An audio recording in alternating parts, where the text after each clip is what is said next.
The news is live on Joy 99.7 and Accra, Love 99.5 in Kumasi. Affiliates across Ghana's 16 regions, including Ganga FM Drapa, Flow FM Aplawo, Jubilee FM and Sun City Radio Keta, ATL FM Cape Coast, Radio Max Takrady and Pad FM Damango. We are live on Facebook live stream and my Joy Online interactive app.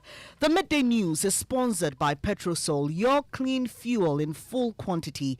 Petrosol, always a delightful experience, and Duraplast Ghana Limited, producers of quality PVC pipes and water tank. Where Duraplast goes, water flows. Coming up, busy afternoon for the special prosecutor as his office grills NP for Asante Achim North over allegations a wealthy businessman tried to bribe NPP MPs to soften their stance for the dismissal of Finance Minister. I am saying that we have sound enough warning to people who want to influence members of our coalition with materialism. It won't happen. I will come out with information.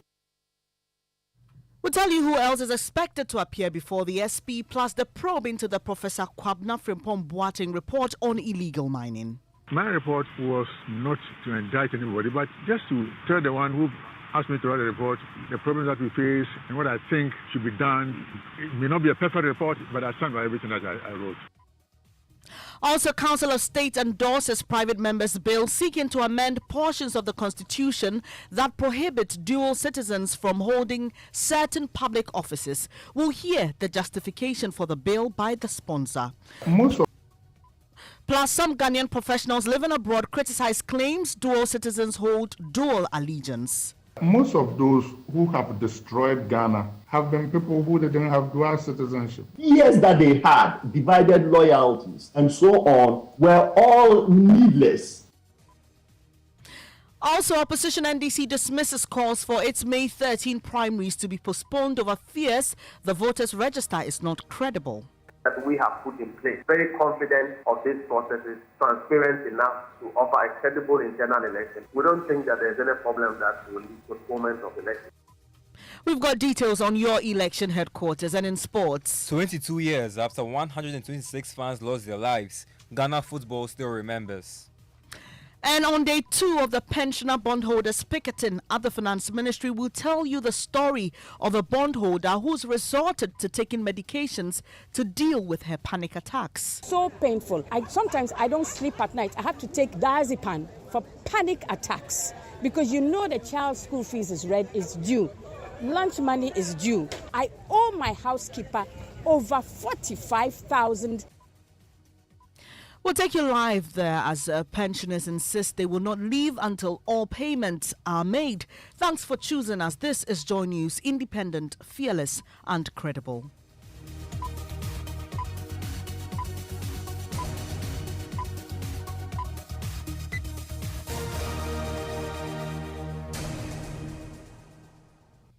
I'm Bernice Abu-Baidoo Lansah. The details now.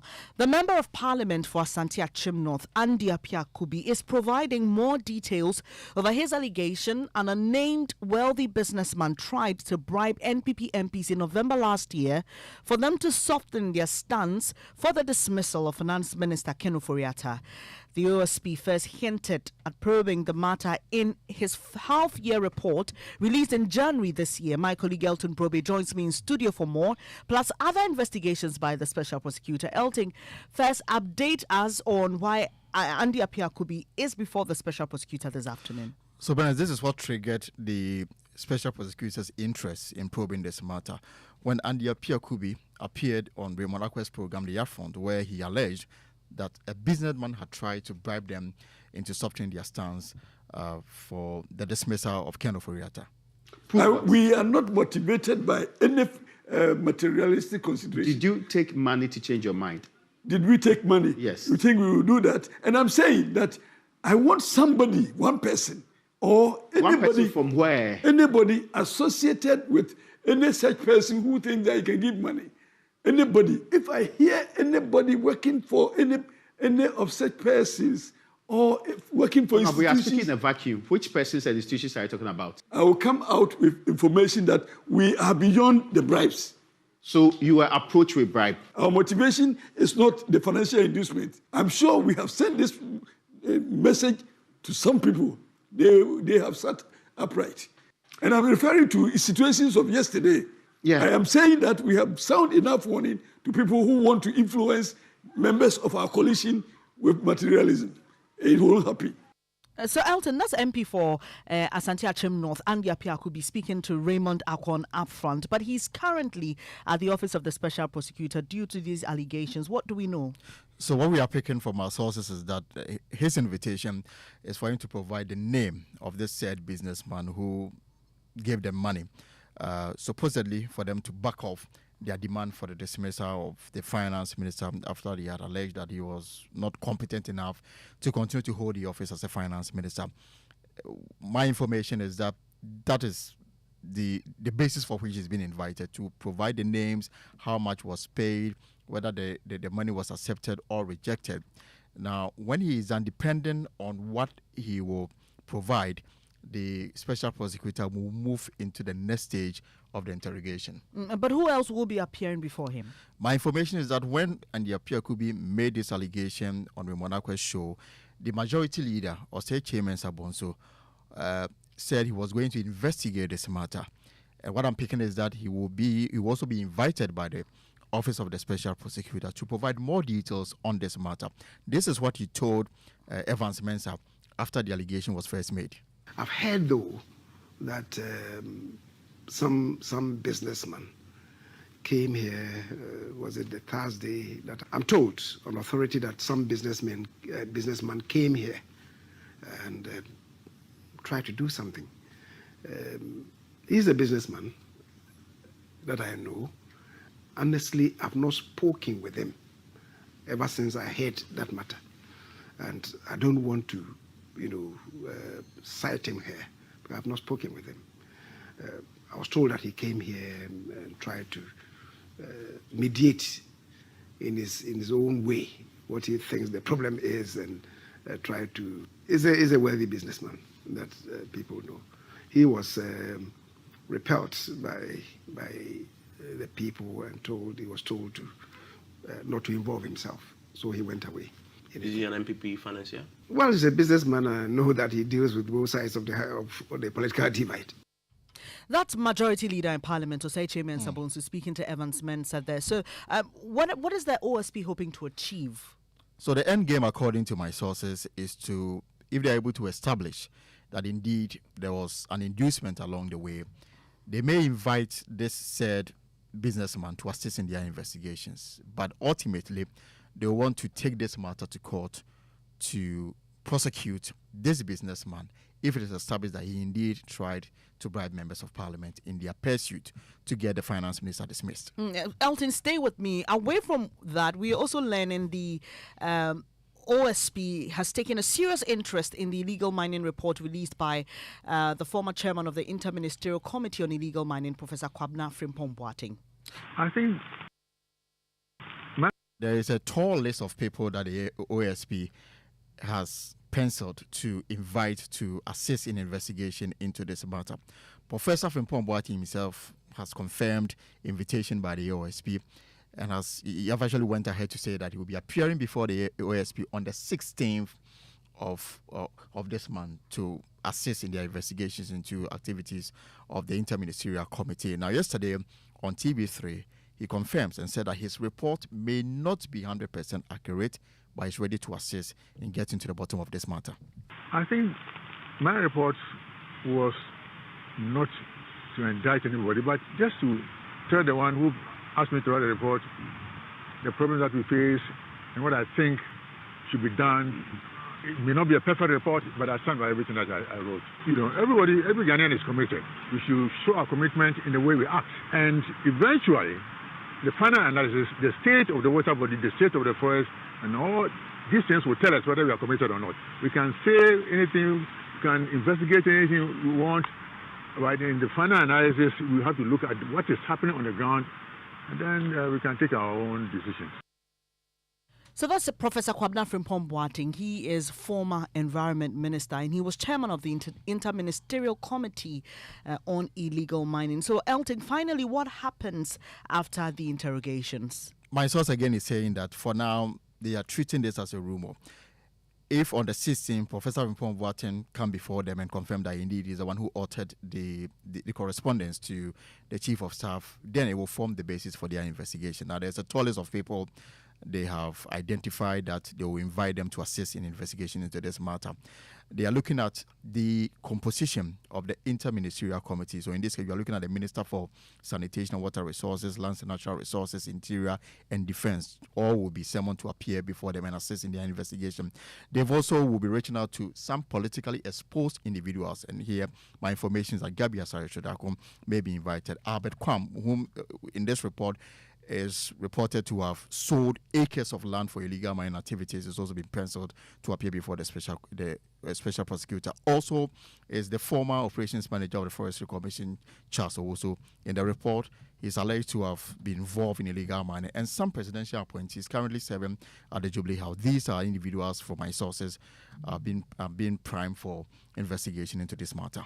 Thank you, Elton Brobe, the editor here at Joy News. Let's move on to some other stories now. And the Council of State has endorsed a private members' bill which is seeking to amend portions of the Constitution that bar dual citizens from holding certain public offices.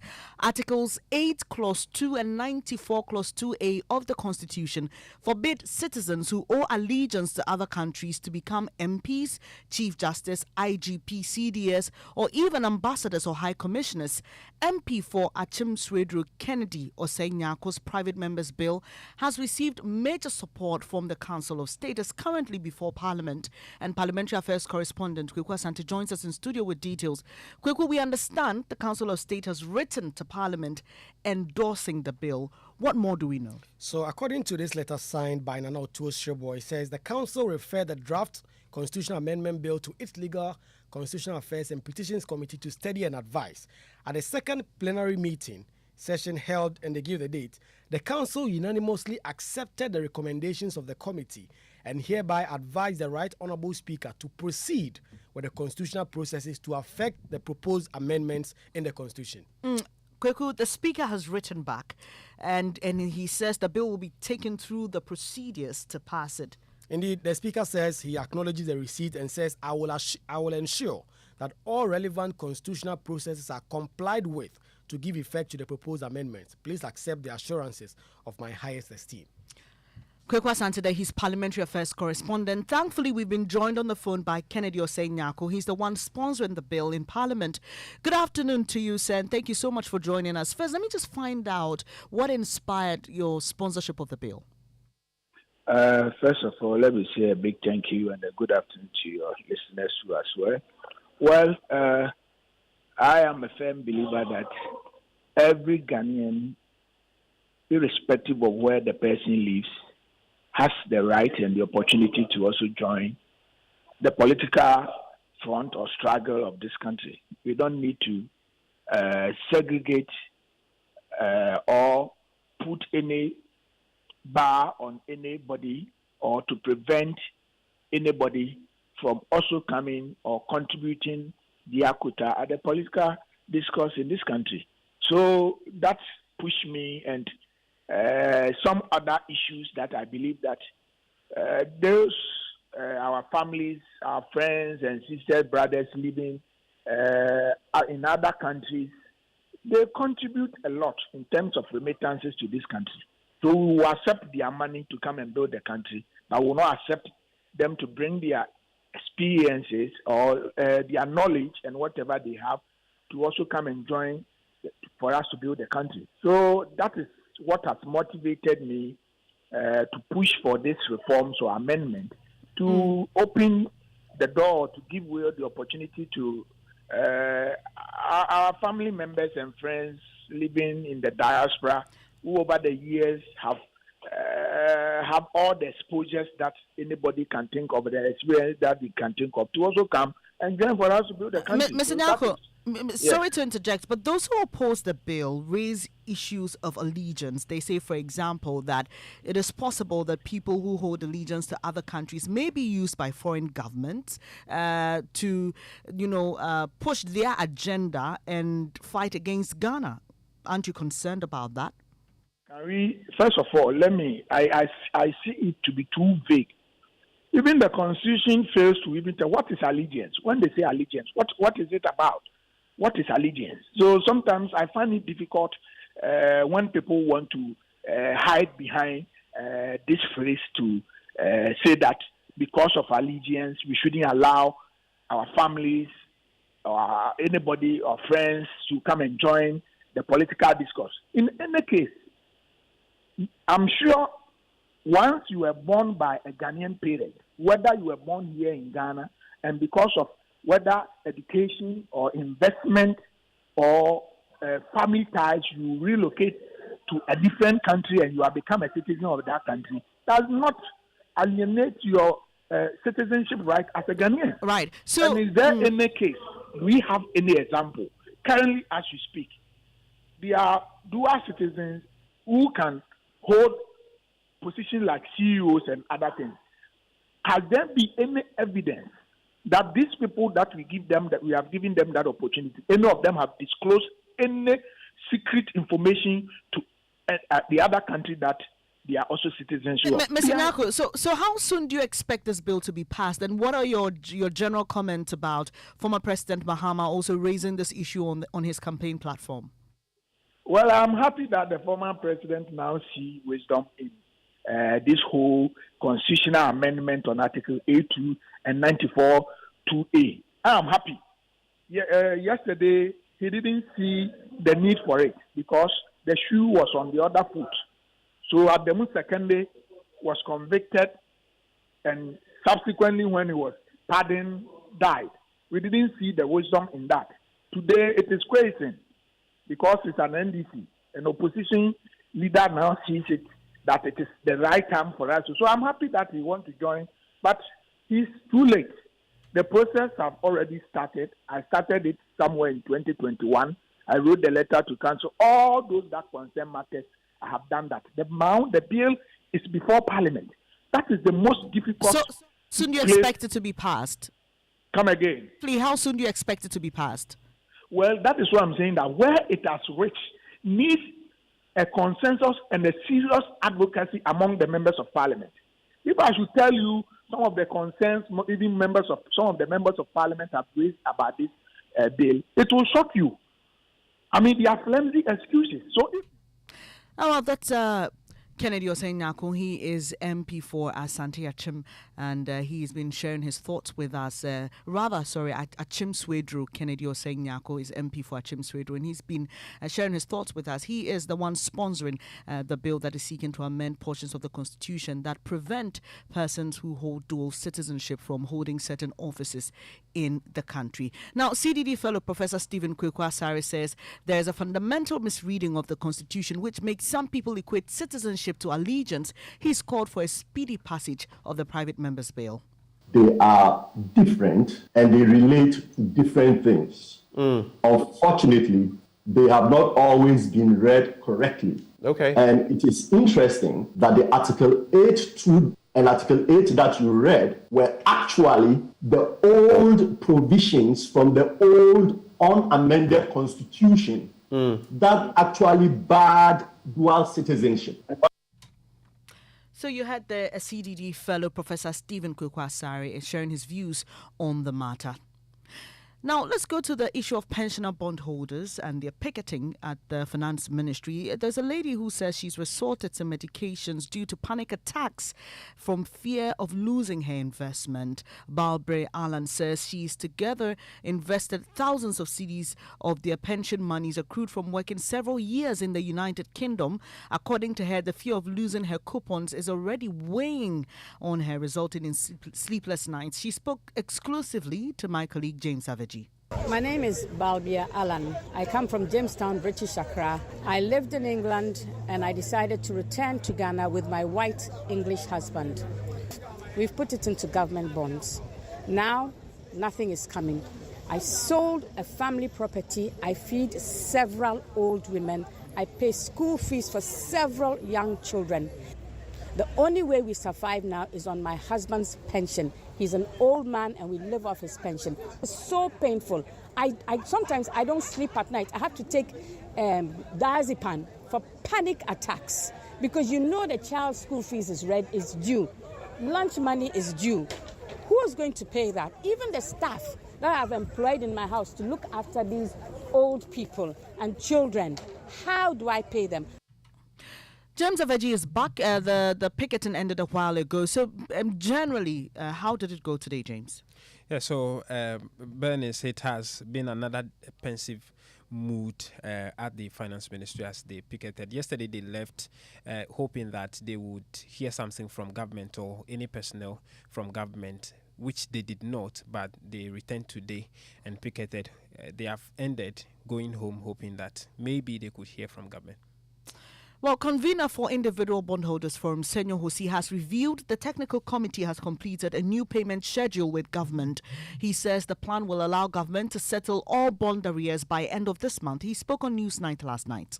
Our recommended cut-off date is 31st May. So practically, government is going to hold on arrears of all coupons up to 31st May. Now, the coupons going on from 1st June, from the committee's proposal, will be for government to now be on time on coupons. Okay. Now, the arrears, government is going to face it over time, and we are hoping it faces it between now and the end of May, subject to liquidity challenges. That's the caveat in our reports today. And that means that there's a possibility of a spillover into June. So the arrears will be faced progressively, but the coupons that are supposed to be due beyond the 1st of June must then be prompt. Senyo Hosi is convener for the Individual Bondholders Forum. James, the Pensioner Bondholders Forum is another grouping altogether. Do we know if that grouping is aware of this arrangement and what the response is to that? Yes, Bernice, they are aware of this, but they are not perturbed by this.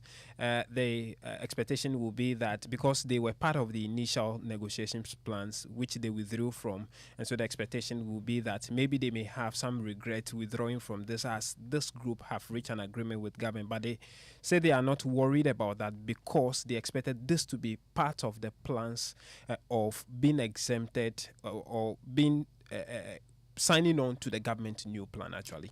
Thank you so much, James Aveji.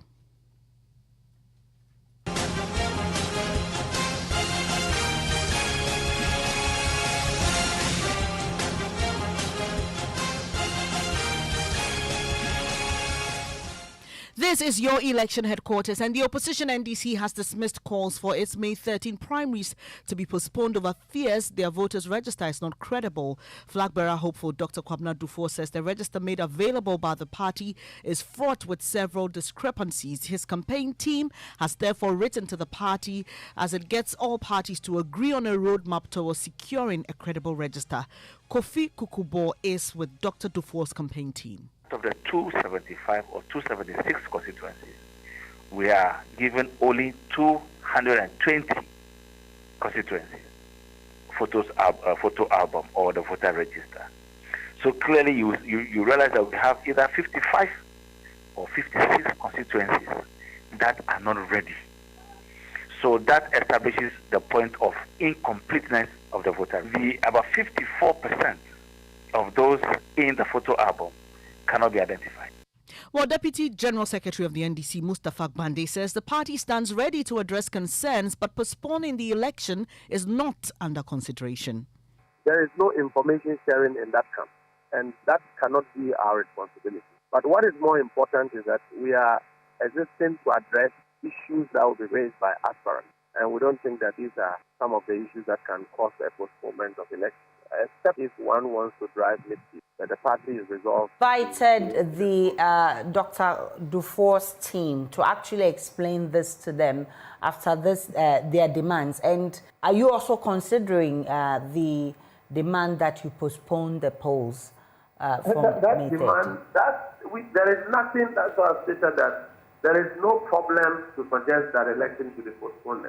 And the letter that has been written and the allegations raised in those letters, in one breath, they have claimed that they have analyzed over 3,800 polling stations. We don't have 3,800 polling stations for the purposes of this election. We want to believe that they have made some errors on their part. Mustafa Bande is Deputy General Secretary of the NDC. This is your election headquarters, and stay with us for everything elections regarding the NDC's presidential and parliamentary primaries. Still to come on the Midday News, why would a child be so affected and moved to tears because of lack of furniture in school? We find out more in our second season of a series, Ghana Schools of Shame. As you can see, some of us don't have uniforms. Even me, I don't have any decent uniform. And we sit on the floor to learn. When it rains, we are compelled to sit in this structure. Because of its size, we are beaten by the rain.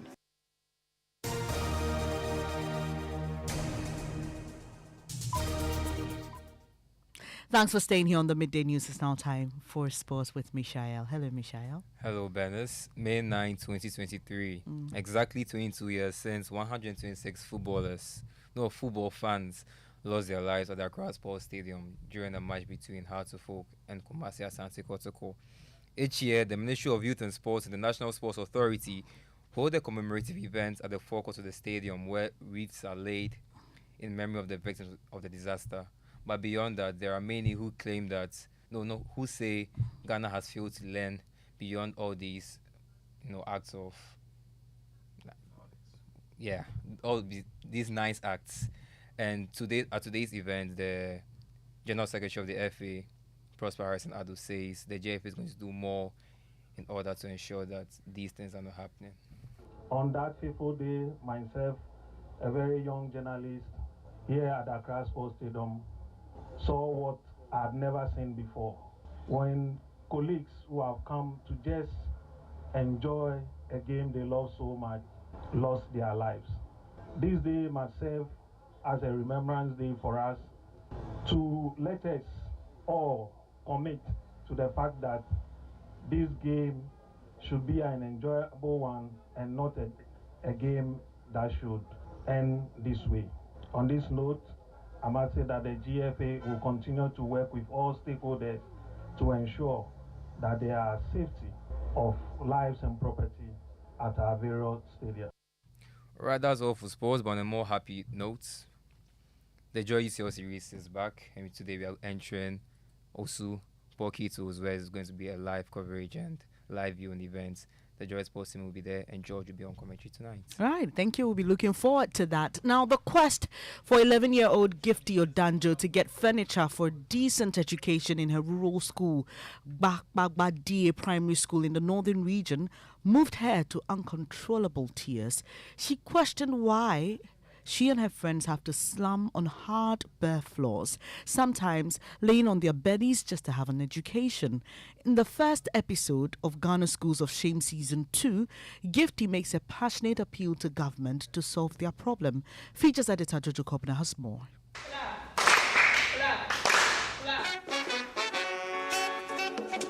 Children slumming on the bare, dirty floor in the name of education is common in many rural communities across the country. The pupils improvise by squatting, lying on their bellies or assuming weird positions on the floor just to get an education. The Bakbaba Primary School in the Nanumba North District of the Northern Region is one of the schools with a furniture problem. About 6 classes sit on the bare floor to study. For many years, the nursery, kindergarten, all the way to primary 5 do not have furniture. Odanjo Gifty is a primary 5 pupil. To get access to a desk, she comes to school very early in the morning. The furniture situation here is based on a first-come, first-served basis. Just look at us, lying on the floor just because we want to learn. And it's not the best. We are appealing to government to come to our aid. My friends and I wash our uniforms daily because there's no furniture. When it rains, we are compelled to sit in a small structure. Because the building is small, we get beaten by the rain. At this point, tears cloud her eyes, and shortly after, all emotion she had bottled up finally let loose. As you can see, some of us don't have uniforms. Even me, I don't have any decent uniform. Features editor Jojo Kobna with that report ending this edition of the Midday News here on Joy 99.7 FM. I'm Bernice Abu-Baidoo Lansah. The Midday News was brought to you by Petrosol, your clean fuel in full quantity. Petrosol, always a delightful experience. And Duraplast Ghana Limited, producers of quality PVC pipes and water tank. Where Duraplast goes, water flows. There's more news when you log on to myjoyonline.com, including Tribunal hears bid to annul Tinubu's election win. Thank you so much for your company once again. Do stay. Up next is a living word with Pastor Menso Table. Good afternoon. Think gets you learning. Learning starts you wondering. Wondering triggers thinking. Thinking becomes planning. Planning evolves to trying. After trying, you're succeeding, winning, owning. Now, doing that starts with outdoing your limits. Outdo them all with MTN. So, what are we doing today?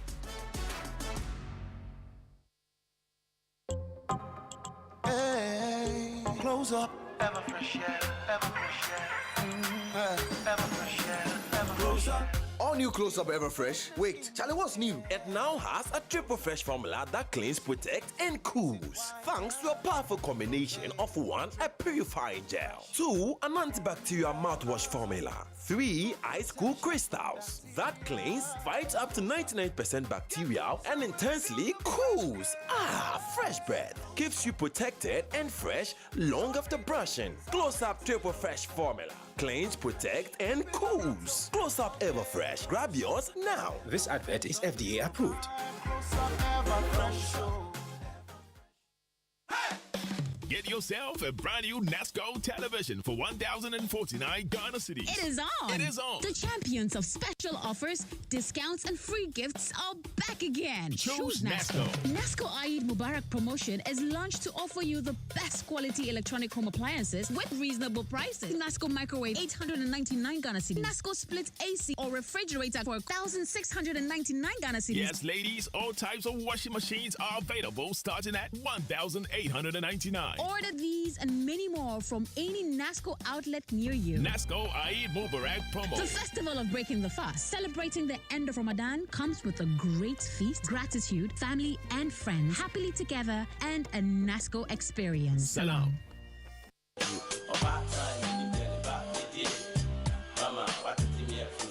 Ayiko to all mothers out there. Your role can never be overemphasized. Mothers are God's most special gifts to mankind. And even more special are the mothers who are raising children with special needs. This year, your superstation, Joy 99.7 FM, is celebrating mothers who are raising children with special needs in our promotion dubbed Supermom. Do you know any such mom? If you do, please share their story with us. That very daunting task of raising a child with special needs. In fact, the mothers themselves can share their stories with us as well. All entries must be sent to 055-1111-997. And with the support of our sponsors, we will celebrate 10 of these Supermoms this Mother's Day. Our Supermom promotion is brought to you by Fortune Rice, always on point, just like Mom. Frital Sunflower Oil, you deserve a life of goodness. Zigzag Fashion Accessories, Accra Mall, your best choice for elegance and style. Woodin, Le Créateur. Lesh Fortune Limited, luxuriously perfect. Sonotech Ghana, your total health partner for life. And Caveman Watches, be remembered. Supermom, Aiko.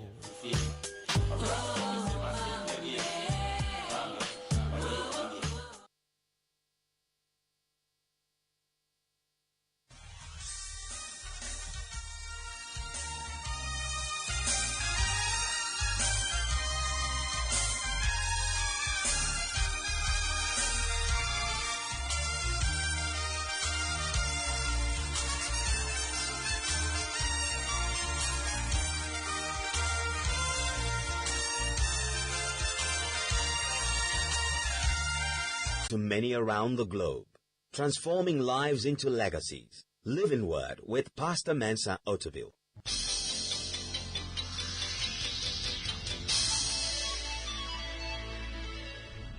And now, today's word. I'm speaking today on God is faithful. God is faithful. Last week I spoke on God is able. And the same God who is able is also faithful. Everybody say, God is faithful. Deuteronomy chapter 7, verse 9. Deuteronomy chapter 7, verse 9. And this is what it says, Deuteronomy chapter 7, verse 9. Therefore know that the Lord your God, He is God, the faithful God, who keeps covenant and mercy for 1,000 generations with those who love Him and keep His commandments. Know that the Lord your God, He is God, the faithful God. And you can underline that phrase, faithful God, in your Bible, or highlight it in your Bible. Knowing who God is helps us to relate to Him better.